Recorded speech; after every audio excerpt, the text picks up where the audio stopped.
Okay, so jumping into the actual text effect itself, I'm going to close up the lines layer right here and swap to the text tool by hitting the letter T.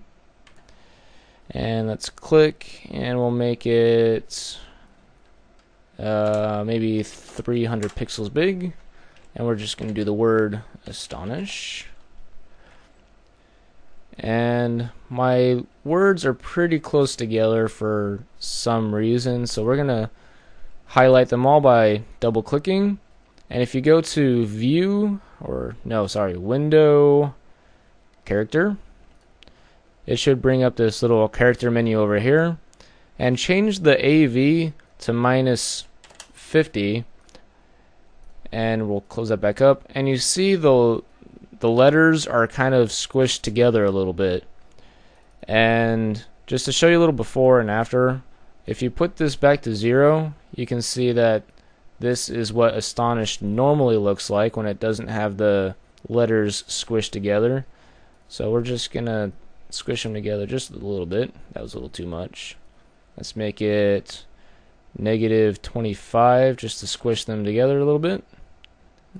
I changed my mind. -10 should be just fine. Alright, that looks good enough to me, so we'll hit the check mark. And we're going to go back to our move tool, and we're just going to move this to about the center right here. And the first thing we're going to take care of is giving this text a gradient to it. So I'm actually going to swap back to my Astonish.psd. That's got my little demo in it. You can download this PSD file from our website if you need to. That way you can follow along with this tutorial a little bit easier. And I'm going to open up this demo. Update is ready to install. I don't really care. Go away. So anyway, open up this demo group right here. And if you go to Astonish top, it should have an effect on it. That should be this top text right here. And right click the effects icon and copy the layer style. And we're going to go back to what we're working on. And we're going to right click and paste that layer style. And that should give it the gradient and a little bit of drop shadow. And if you don't feel like downloading the PSD, I'll go ahead and show you the gradient and the drop shadow so you can add it yourselves. So this is a fairly simple gradient. It's a normal blend mode, 100% opacity, and everything else is pretty much defaulted. And if you click on the gradient, and I'll position this over here so you can get a better look at it. Let's take a look at this from right to left. The far right is a kind of bluish color located at 100%. And if you want this specific color, it's got 10 red, 47 green, 228 blue to get a number of 0A2FE4. So if you want to type those values in, feel free to do so. Then the next color over is a more cyan color located at 75%. And this color is 2 red, 141 green, and 206 blue for a number of 028DCE. And we'll hit OK. And then the next color over, which is at 40%, is a more purple kind of color with 158 red, 5 green, 217 blue for a number of 9E05D9. And we'll hit OK. And then the last color at 0% is a more magenta color with 239 red, no green, and 55 blue. So those should be the colors and their right positions. And if you want to use different colors yourselves, that's perfectly fine as well. So we'll hit OK, and we'll hit OK again, and we're going to close this up. So as soon as you have the right gradient applied to this, oh, actually I forgot to mention, the drop shadow that we added is just the default drop shadow with 75% black, 505 for the distance, spread, and size. You know, pretty simple stuff.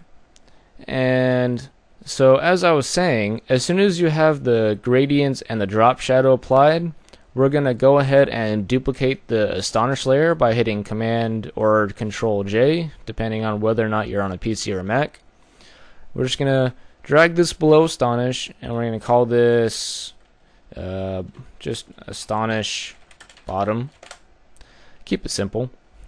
Assuming you've got your move tool selected, go ahead and use your left and right arrow keys to move the word Astonish down and to the right a little bit.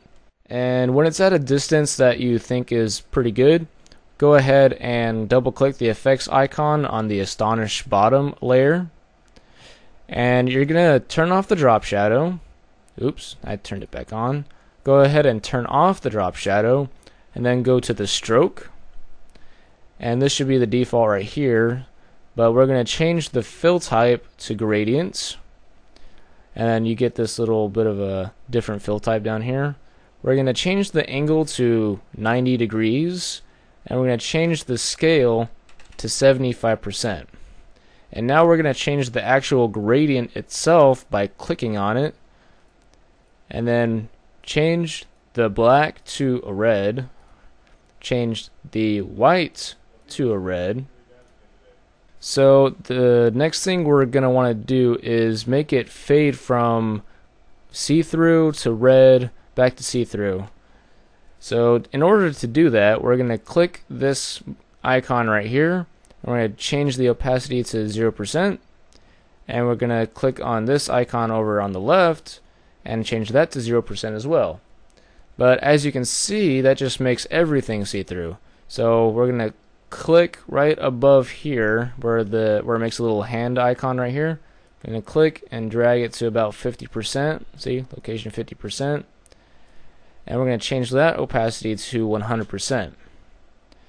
And that should do it right there. Hit OK. If you want to, you can change the size of the stroke right here, but I'm just going to leave it at 3 pixels and call it good. So we'll hit OK. And we've already got a semi 3D look going on, our stroke, our gradient, and all is going well so far. So if we look back at the demonstration that I made for you guys, you can see that if you zoom in a lot, that you've got these actually kind of connected right here on the ends of all the letters to give it a little more of a 3D look. But I kind of missed one right there. I missed it right there. I guess I did this a little faster than I thought. Kind of a fail on my part, but no big deal. So in any case, if you want to get these to connect and give it more of a 3D feeling to it, then you're gonna have to do it by hand, meaning you're gonna have to customly add in the little connections right there using your lasso tool. It's a little bit time consuming, but it's not too bad. All we have to do is go to our Astonish bottom, right click it, and go to rasterize type. And now we can add to the bottom Astonish layer right here. And all we're going to do is going to go to the polygonal lasso tool over here on the left hand side and zoom in using your scroll wheel if you've got that turned on in your preferences, or you can just use the zoom tool down here.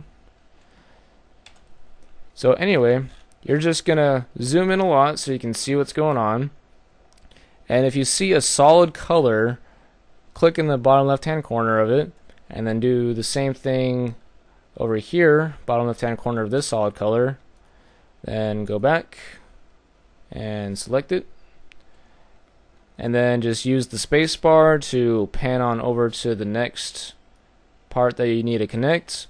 Hold the shift key and make another little connection.